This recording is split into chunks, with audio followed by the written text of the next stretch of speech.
세상을 살아가다 보면 참 많은 위기를 만납니다.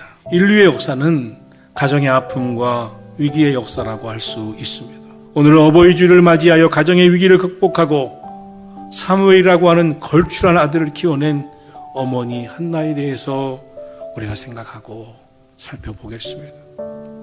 위대한 인물 뒤에는 그를 키워낸 훌륭한 부모가 있습니다. 그렇듯이 위대한 하나님의 사람 사무엘의 배후에도 경건한 아버지 엘가나와 기도하는 믿음의 어머니 한나가 있었습니다. 사람들을 보면 두 종류의 사람이 있습니다. 말 한마디, 행동 하나하나도 다른 사람의 마음에 위로를 주려고, 다른 사람의 마음에 아픔을 주지 않으려고, 기쁨과 평강을 주려고 하는 사람입니다. 또 다른 사람의 모습을 보면 마음에 상처를 주고 아픔을 주는 일을 쉽게 하는 사람이 있습니다. 그 사람이 그 말을 하면 상처를 받는데 상처를 받을 수 있는 그 말을, 그 가슴을 후벼 파는 말을 해댑니다. 아픔을 주는 말을, 아픔을 주는 행동을 서슴지 않고 행합니다. 본인나는 한나를 격동시킵니다. 한나의 마음을 후벼 파고 괴롭힙니다. 여러분은 어떠십니까? 말 한마디라도 위로해주고 용기를 주고 평안을 주는 분이시기를 주의 이름으로 축원합니다. 그런데 한나와 같은 입장이라면 어떻게 해야 합니까? 상처를 주는 말을 듣고 격분시키는 일이 생긴다면 여러분은 어떻게 합니까? 극복하셔야 합니다. 더욱 기도하고 견뎌내시고 이겨내셔야 합니다. 우리가 상처받은 말 때문에 좌절하고 포기하면 악한 사탄이 좋아할 수밖에 없습니다.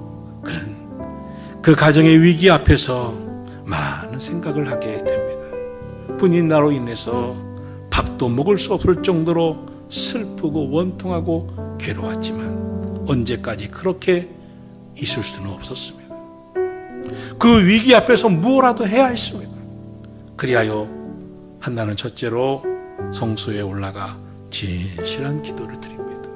한나는 성전에 올라가 그 괴로운 마음을 하나님 앞에 통곡하며 기도하며 나아갔고 오래오래 깊이 하나님 앞에 그 심정을 통했습니다. 하나님과 영적으로 통하는 기도를 드렸습니다. 깊이 시간을 들여서 하나님 앞에 심정을 통했습니다. 이 문제는 인간에게 매달려 해결될 문제가 아니었습니다. 그래서 하나님께 매달리기로 작정했습니다. 하나님께 기도하는데 마음에 맺힌 한이 너무나 많아서 울며 통곡이 나왔습니다. 둘째로 한나의 기도는 소원하는 기도였습니다. 하나님께 기도하던 것이 점점 더 발전하여 하나님께 소원하기에 이릅니다. 하나님께서 나에게 후사를 주셔서 대를 이을 아들을 주시면 그 아들을 하나님께 바쳐 거룩히 구별하여 일생 동안 하나님 섬기도록 하겠다고 기도를 드립니다. 여러분, 진실한 기도는 내 유익을 위해서 드리는 기도가 아닙니다. 진실한 기도는 선한 일을 위한 기도입니다. 하나님의 영광과 하나님의 뜻을 따라 하는 것입니다. 이러한 소원 기도는 응답이 빠릅니다. 은혜가 임합니다. 축복이 있습니다. 셋째로 한나는 기도 응답을 경험하고 감사하고 찬양하며 소원을 주께 올렸습니다. 그의 입술의 고백만이 아니라 실제로 실행했습니다. 한나의 모습 보십시오. 그는 아들을 주신 것이 기도 응답임을 확신합니다. 그리고 아기가 젖될 때까지 품에서 양육하고 젖된 후에 여호와의 집에 나가 아이를 드리고 믿음으로 기도하며 키웁니다. 우리는 한나에게서 어머니의 단호하고도 분명한 그 믿음을 봅니다. 하나님께 드린 소원을 지키는 본이 되는 신앙을 보게 됩니다. 하나님의 은혜와 축복을 받았으면서도 감사할 줄 모른다면 하늘문을 닫는 것입니다. 분인나는 한나를 적수로 생각했다고 했지만 한나는 한 번도 분인나를 적수로 여기지 않았습니다. 한나는 자신을 구박하는 분인나에 대해 원망이 없었습니다. 그 남편에 대한 불평도 없었습니다. 하나님을 향하여 불평을 털어놓지도 않았습니다. 오직 하나님 앞에 진실한 마음으로 기도할 뿐이었습니다.